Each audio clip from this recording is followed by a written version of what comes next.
Hello, everyone. I'm here at probably the most sacred ground in the United States of America, Arlington National Cemetery. It is such an honor to be here today, presenting this beautiful cemetery tour to you guys. Extremely historic, extremely emotional. Many famous graves here today that we're going to be seeing it. And since we haven't done a cemetery tour for a while, this is going to be pretty hype. I am so excited to be here and so honored to be here. And we're going to make sure that you guys get what you deserve. It's going to be an epic cemetery tour. All right, so without further ado, let's go. Let's go. So one thing I like to mention is there's signs everywhere that says to stay off the grass. And these are all veteran graves. So as you can see, they're all in a straight line. Wherever you look diagonally, they're in a straight line. And I don't think you're allowed in the grass unless you have a relative buried here. But hopefully we're able to see as many famous graves as we can. 2 presidents buried here. Many prominent military figures buried here. Many prominent historic figures buried here. But we're going to start from the very beginning when this place was first founded in 1864 during the Civil War. Was when it was founded. This property was owned by Robert E. Lee. And we're heading up to Arlington House right now. I'll give you the historic background when we get up there.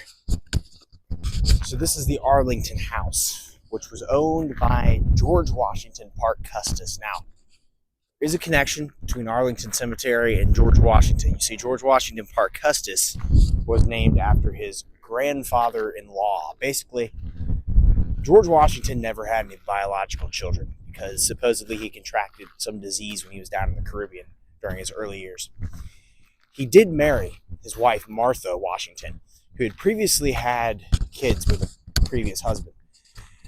Her granddaughter was George Washington Parke Custis, born in the 1780s.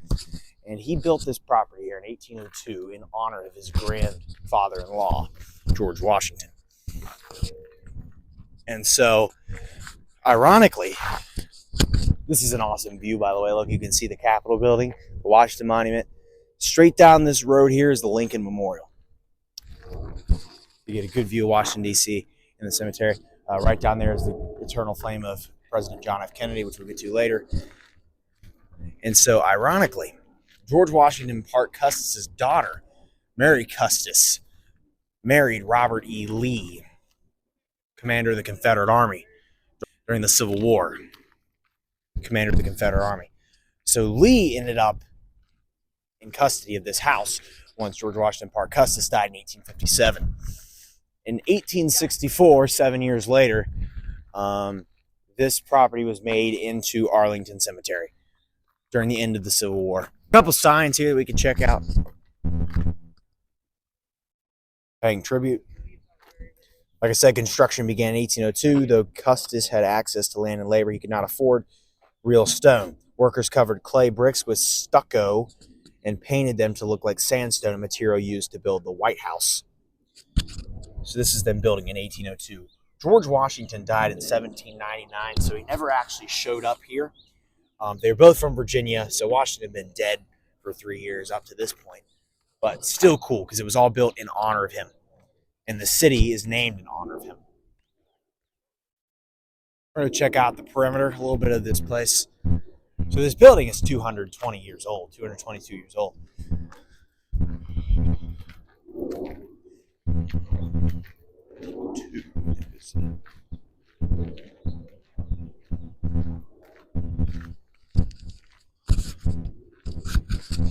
Now, obviously, as we are in Virginia, Arlington Cemetery, Arlington, Virginia, slave state. So this was slave plantation at one point before the Civil War. George Washington Parke Custis did own slaves, as did his grandfather-in-law. Washington owned about 300, which he did set free in his will when his wife died in 1802. This is cool. This is all part of the Arlington estate that Parke Custis owned. We're going to go check out his grave. He's buried here, but he's not buried around here. He's buried in the cemetery. Check out this beautiful garden.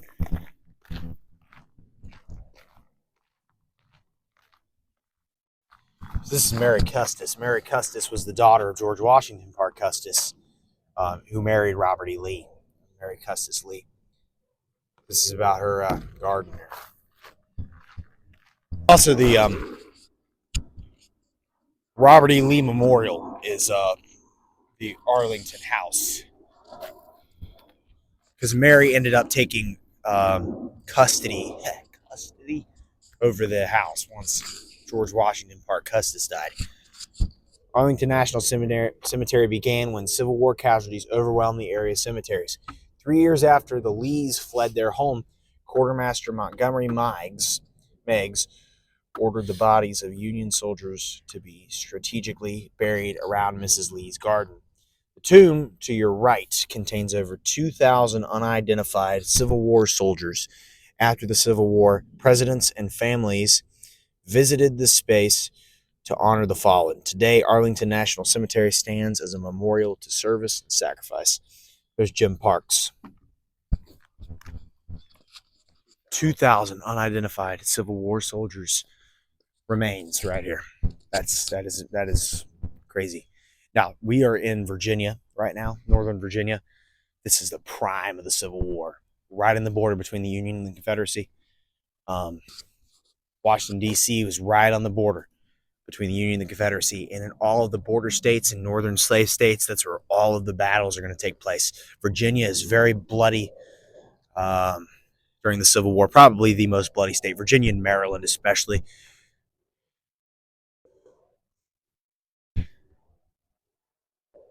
Beneath this stone reposed the bones of 2,111 unknown soldiers gathered after the war from the fields of Bull Run and the route to Rappahannock.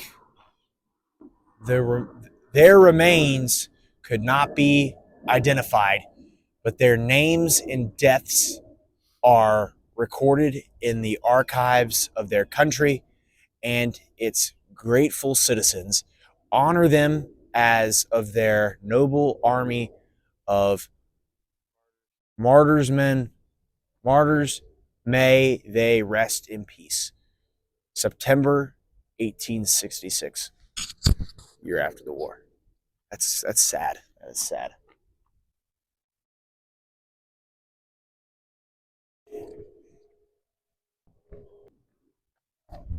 Kirkus alba tree, Virginia native, and a Magnolia grandiflora for any of you guys interested in trees. There you go. Trees.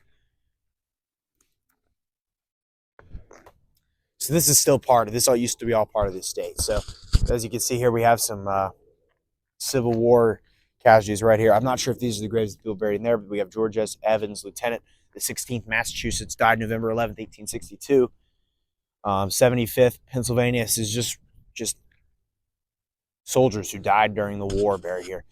1863, 10th Vermont Infantry, 128th New York Infantry, so on and so forth. Although James Smith actually died after the war. He died in 1869, but people died of battle wounds way later on. Very nice. So that's the history of the Arlington estate. Right. We just shut off the previous clip, and dang, look at this person. This has nothing to do with anything, but Marguerite Caperton, 1887 and 1994, 107 years old. Woo! That's pretty crazy. Born during the presidency of Grover Cleveland, died during Bill Clinton's presidency. That's something else. All right, so we had to walk back a little bit. Here's the grave site of George Washington Parke Custis, 1781 to 1857. All right, he's buried in this fenced-up section. As you can see around us, nothing but Civil War dead. Kind of crazy. All these guys died 1864. There's George Washington Parke Custis. So he was the grandson-in-law of George Washington. Pretty cool. Right here. All right. We were just coming back down to the road from Custis' grave, and I found this little monument dedicated to Major Glenn Miller, who was a jazz trombonist back in the day. and he actually served in the I think in the Air Force. Yeah, the Army Air Force's orchestra from 1943 to 1946. That's pretty cool. I've actually seen the Glenn Miller Orchestra in concert before, so that's kind of neat. Yeah, he was pretty cool. Anyway, we're off to the next site. Look at this, man. Look at this. You can see the Washington Monument. It's just a beautiful area. I actually did not realize Arlington was this big when I came in here, so I like it. Also a very nice day for early February, so can't get mad at that. Okay, we're heading to the Tomb of the Unknown Soldier next. This is big, and there's a lot of monuments spread out everywhere, so we're gonna try to hit it up as much as we can for you guys. All right, so we're kind of faked out. Turns out this is actually the amphitheater, the Arlington Amphitheater, where they do services here, conduct services and ceremonies here. Pretty incredible. I mean, look at all this white marble everywhere. It's pretty cool. Got the eagle,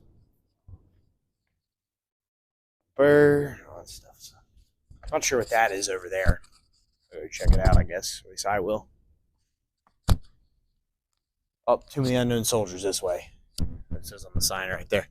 So we have a rare species, rare breed, the blue bird. Handicap bird. Sitting there. He's beautiful. Look at him.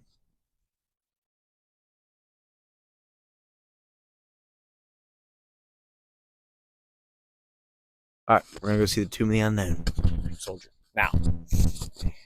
Lies just right in front of the amphitheater. Silence and respect here. So this Tomb of the Unknown Soldier was originally placed as the remains of one unknown, unidentified World War I soldier in 1918. This, and since then, many remains of unknown soldiers from World War II and Korea and Vietnam have been put in here as well. But since, in wars later, since 1937, this tomb has been guarded 24/7, 365, regardless of wartime, rebellion, 24/7, no matter what the weather conditions are. And there have been trained military personnel. Every hour they switch. It's been guarded 24/7 every year, all day, every year since 1937, the last 87 years. We're going to have to do a walk by that talk.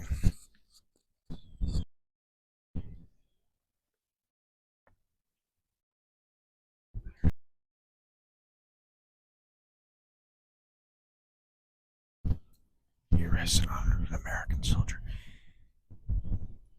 But to God.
Like I said, it's been guarded every hour since 1937, regardless of weather or wartime, terrorist attacks, or anything. It's always guarded. It's in honor of a soldier that's unknown but to God. That's what it says in the front. Incredible, incredible. So this is a monument. There's a bunch of monuments right here in this area that deserve to be remembered. This is the 3rd Infantry Division, which had many campaigns throughout World War I, World War II, and Korea. My great-grandfather Herbert Schaus, I believe, fought in the 3rd Division during World War II in the German campaign. This is how many were killed and wounded and went missing in each war, respectively, World War I, World War II, and Korea. 10 campaigns in World War II, 5,000 killed. And then you can see the other steps. So that's a monument for that. Up here, very interesting stuff. Very tragic events in space travel history. 46 here. So this is the Space Shuttle Challenger Memorial. Now, on January 28th, 1986, there was a expedition with 7 crew members, 7 men and women that were killed, and it was all watched on live television. The Challenger going into space, and it blew up right as it hit the atmosphere. Everybody on board was killed. It was a very tragic event. And then also on February 1st, 2003, there was a space shuttle, the Columbia, which the Columbia had previously done about 27 successful missions prior to this. And on February 1st, 2003, as it was coming back into the atmosphere, something went wrong, and the whole shuttle just disintegrated, essentially, above Texas, Louisiana, and everybody on board was killed, just like with the Challenger. So, very tragic. It wasn't even that long ago, about 20 years ago. So, this is the memorial to the Columbia. We have, going a little bit further back to 1898, we have the USS Maine Memorial. Now, for those of you that don't know what the USS Maine was, basically there was a ship stationed off the coast of Havana, Cuba in 1898. And for whatever reason, we don't even really know why, but it just exploded. Yeah, a lot of explosions are going on around here. It exploded, and we blamed it on Spain. And so we went to war with them for a couple of months, known as the Spanish-American War, very minor war. 266 of the 354 crew members were killed on the USS Maine and exploded in the harbor of Havana, Cuba in February of 1898. And this sparked the Spanish-American War. We blamed the explosion on Spain so we could go to war with them and take over most of their territories that they had in the Caribbean Sea, and that's the reason today why we have Puerto Rico, the Virgin Islands, and we even had the Philippines at one point, Guam. We got Guam, Philippines, the American Samoa, the Virgin Islands, Puerto Rico, because of that war. And the Philippines later on declared independence a couple years later from us, but they get that. So this is like kind of designed to look like a boat, I guess. It's pretty cool. The USS Maine disaster is what sparked the Spanish-American War. That's the historical significance. And right here, it was a military ship, obviously. And around is all of the people that were killed on board, all 266 casualties on board the USS Maine. Yeah. All right, guys, here's the Confederate Memorial. As you can see, not much of a monument here. It's just a couple of Confederate soldiers buried near. We'll check out one of the graves. CSA. They might be working on a monument. I don't know. They might be building one. But yeah, soldiers buried near. I mean, Confederate war. Confederate Civil. Confederate soldiers buried in here. And there's an Egyptian tomb in the background. Pharaoh Djoser buried back here. Djoser's pyramid. No, I'm kidding. He's actually buried in Arlington.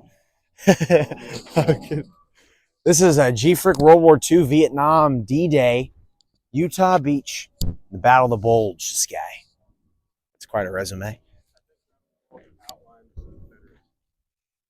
Battle of the Bulge outlines the Confederates. I'm trying to see. There's the Battle of the Bulge Memorial somewhere around here. This is the Rough Riders Memorial. Now, as we previously just did the USS Maine Memorial, as you can see over there, Spanish-American War, the guys that were in the...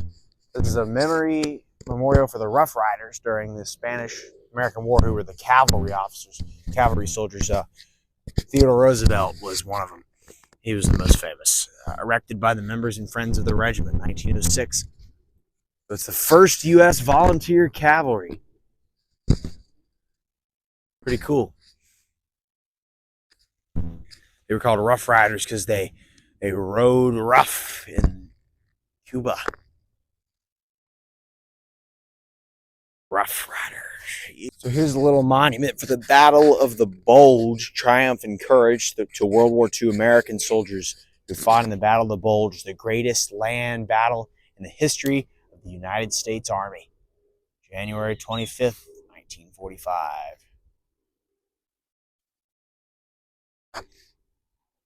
From the grateful people of the Kingdom of Belgium and Grand Duchy of Luxembourg. That's pretty cool. There's some wounded back here, dead. All right. Okay, now I've already posted a separate video on this, so be sure to check that out in the cards, but I'm going to show it here just because I'm not going to talk too much about it. Right here we have the burial site of our nation's 35th president, John F. Kennedy. He rests on an eternal flame ahead of us here. Now, Kennedy was president from 1961 to 1963.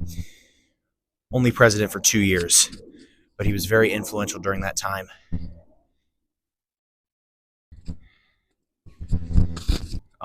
Possibly saved the world from nuclear war during the Cuban Missile Crisis and was assassinated in Dallas, Texas on November 22nd, 1963, causing national tears. It says silence and respect. Eternal Flame's been burning the last 60 years.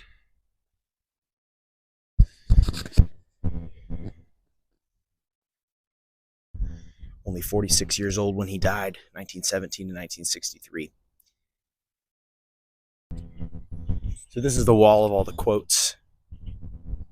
At least, so obviously, he had many famous quotes, but these are some of his most famous. So my fellow Americans, ask not what your country can do for you, ask what you can do for your country. And so he was shot. He was shot in Dallas, Texas. 2 shots were fired by an unknown gunman that day, which was supposedly a man named Lee Harvey Oswald. Shot Kennedy twice and the governor of Texas. And then later that day, Lyndon B. Johnson was sworn in as president on Air Force One on the way back to Washington, who was vice president at the time. And then his body was interred here a few days later at Arlington National Cemetery. So right next to the Kennedy gravesite, one thing that I wanted to say is weeks before Kennedy was assassinated, he was standing in Arlington Cemetery, just touring it or whatever, and he said that he could spend the rest of eternity. He's like, I could spend the rest of eternity here.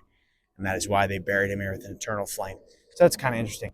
This is the burial site of his 3 other brothers, 3 other Kennedy brothers, which 2 of them died very tragically. Obviously, Kennedy was assassinated. One of his other brothers were assassinated as well. This is Joseph P. Kennedy Jr.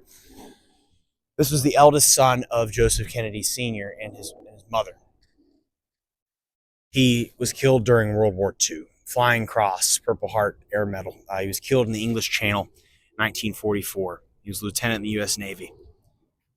That was Kennedy's older brother. Here's the grave of Edward Moore Kennedy, also more commonly known to as Ted Kennedy, who just died in 2009, about 15 years ago. He was a U.S. senator, very famous senator, Massachusetts, 1932 to 2009.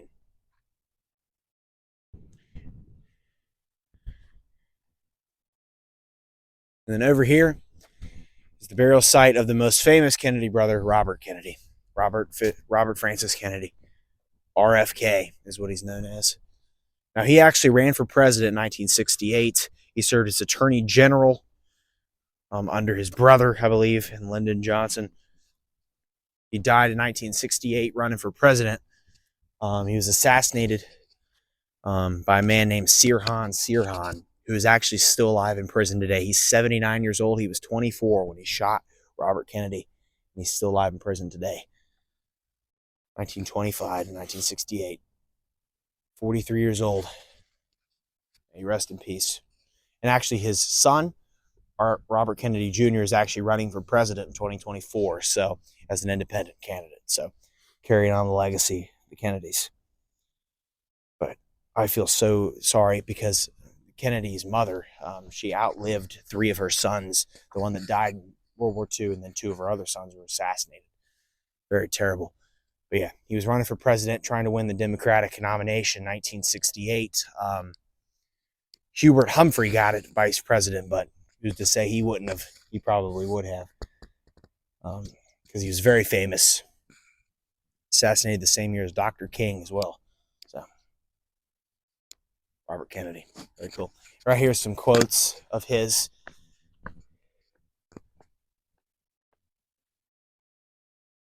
Achilles, very cool. All right. This is the grave memorial of the USS Serpent victims. Now, this was a ship, cargo ship, in 1943 during World War II. During World War II. And this is a list of every single person who was killed on that ship.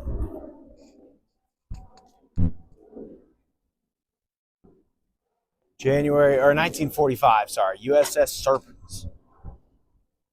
It's a long walk here. Now, I mentioned that for those of you guys watching this that like trees are going to like this next scene. So, USS Serpents. All right, everyone. This is the World War I tree here at Arlington Cemetery. And amongst this is the burial site of John Joseph Pershing. Now, John Pershing was held the position of the commander of the U.S. forces during World War I in 1917. General of the Armies of the United States. He's from Missouri. He was appointed by Woodrow Wilson, the Secretary of Defense, and the Secretary of Defense are, I guess, to be the general of the U.S. forces during the First World War for the 2 years that the U.S. was involved with it, 1917, 1918. John J. Pershing. This tree is here to commemorate not just Pershing, but all World War I soldiers buried in this cemetery.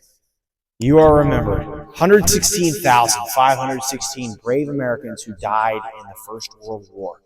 Their devotion, their valor, and their sacrifice will live forever in the hearts of their grateful countrymen. That's a quote from Pershing himself. November 11th, 1989. This whole circle, well, it's mainly a memorial of Pershing. And this, I believe, is his son, or his grandson, Richard W. Pershing, who is from New York, lived from 1942 to 1968, died in Vietnam. Very sad, very sad. So that is the World War I tree. Very cool. Let's get a picture. So we're walking out to go see the World War I tree, and we found this tree. This is the Peacemaker tree, and this is a memorial to the outstanding contributions of the air crews and ground personnel who supported the B-36 Peacemaker nuclear force deterrent of the Strategic Air Command from 1948 to 1958. It kept the threat of nuclear war away. That was the significance behind the Peacemaker. 1948, established by Truman's administration. All right, everyone, this is the burial site of the only surviving son of Abraham Lincoln, Robert Todd Lincoln. Now, we're on the back right now, so we need to move around to the other side here. This is his wife, Mary Helen Lincoln, and their son, Abraham Lincoln II, only lived to be 17. Abraham Lincoln II. But, Here he is, Robert Todd Lincoln. He lived from 1843 to 1926. Very prominent figure. So he was the only surviving son of Abraham Lincoln. All of Abraham Lincoln's other kids died very young. So he was he was a captain, and he served under Grant as one of his advisors during the Civil War, and was actually there at Appomattox when Lee surrendered to Grant. He was one of his advisors there. Later on, Rutherford B. Hayes tried to appoint him as Secretary of State later on when he was president, but he turned down the offer. But when Garfield took office, he was serving as Secretary of War under Garfield and Chester Arthur's administration, and even served as the minister to England under Benjamin Harrison's administration. Now, Robert Todd Lincoln is an interesting figure because he supposedly, obviously, he was in Washington, D.C. when his father, Abraham Lincoln, was assassinated. He was Secretary of War and was thus in Washington, D.C. as well when James A. Garfield was assassinated, and supposedly saw him that day. And when William McKinley was assassinated in 1901, he was actually in Buffalo, New York. And so after McKinley was shot, therefore he swore he'd never go near another president, because supposedly he was there when 3 presidents were assassinated. So very interesting man. He died at the age of 82 in 1926. So lived a long time. He was involved with some very prominent figures, and obviously being the son of freaking Abraham Lincoln. Very cool, very cool. Very nice gravestone as well. All right. So next up, and the last grave we're going to be seeing today is of the 27th president, William Howard Taft. He was president from 1909 to 1913. And it's buried right here. I've already done a previous video on this, just like with Kennedy, so go check that out in the cards if you haven't already. But we're going to take a little tour of this right now. So I'm not too far from Robert Todd Lincoln. Robert Todd Lincoln right over there. William Howard Taft, 1857 to 1930. Now, Taft holds the distinction of being the only person to have been both President of the United States and Chief Justice. After he left office in 1913, when Warren Harding took office in 1921, he was appointed Chief Justice, and he served as Chief Justice until 1930 when he died. Died here in Washington, D.C. Although he was from Ohio, he spent the later years in Washington, D.C., and is buried here in Arlington. President of the United States and Chief Justice of the United States, the 2 most highest offices in the land. Very cool. All right, guys, thank you so much for watching the Arlington Cemetery tour. It was an honor to be here, and thank you guys so much. Be sure to comment, like, and subscribe. And with that, I'll see you guys next time. Goodbye. Wah!